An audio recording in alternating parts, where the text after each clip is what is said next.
The escape pod's trajectory was erratic, tumbling through the cold vacuum of space with its lone occupant. Inside, a small figure curled tightly against the control panel, a child of the Valari species, no more than the equivalent of 6 Earth years old. Nella, as she was called in her native tongue, had light blue skin that seemed almost translucent at the joints. Her large, reflective eyes were adapted for the dim light of her homeworld, and the ridges along her spine vibrated with fear. The pod's emergency beacon pulsed weakly as life support systems gradually failed. The Galactic Coalition ships in the sector detected the signal, but upon scanning and identifying the occupant species, promptly changed course. The Valari were considered troublesome, a species whose territory disputes and resource claims had made them politically inconvenient. No one wanted to risk diplomatic complications by rescuing even a child.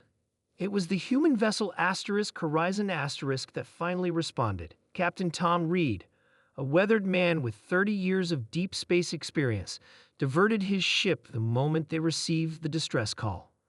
Species identification confirmed as Valari juvenile. His first officer, Lisa, reported her expression grave. Coalition advisory suggests non-intervention. Tom's face hardened. Since when do we leave children to die because of politics? Sir, the Valari government has threatened military action against vessels entering their former territories without permission. That pod is drifting into the Krell expanse. They'll be dead in hours. And last I checked, we're not coalition, we're human. Tom stood from his captain's chair. Prepare rescue operations. The Horizon was a modest trade vessel, not particularly impressive by coalition standards. Humans were relatively new to the galactic community, only 80 years since first contact. They were still finding their place. What they lacked in technological advancement, they made up for with stubborn determination. When the airlock sealed around the escape pod, the crew rushed in with portable life support. Engineer Mike was the first to reach the child. "She's alive, but barely," he called out, carefully lifting the small blue form. Respiratory distress, probable dehydration. In the medical bay, Dr. Anna worked swiftly to stabilize the alien child.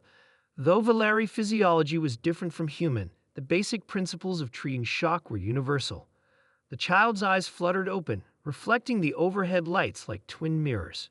"You're safe now," Anna said softly, knowing the child couldn't understand her words but hoping the tone would translate. "We've got you." Meanwhile, Tom faced a communication screen filled with an angry coalition official. "Captain Reed, you are in violation of Sector Protocol 397. The Valari have made it clear that interference with their citizens, even in distress, is considered an act of aggression." "I found an orphan child dying in space," Tom replied evenly. "If that's a violation, then I'm proud to be guilty. The Valari abandoned that pod deliberately. It contains the offspring of a political dissident. They'll demand her return, and when that happens, you've placed Earth in a precarious position." Tom's jaw tightened. "She's a child, not a bargaining chip." As diplomatic tensions mounted, Mila slowly recovered. Though universal translators struggled with the dialect of a Valari child, the crew found other ways to communicate. Dr. Anna discovered Mila responded to simple drawings. Mike rigged a device that converted the vibrations from her spine ridges into approximate emotional patterns. Days passed. The Valari government demanded the child's return. The coalition pressured Earth's representatives to comply. But aboard the Horizon something remarkable was happening. Mila began to draw pictures of her own.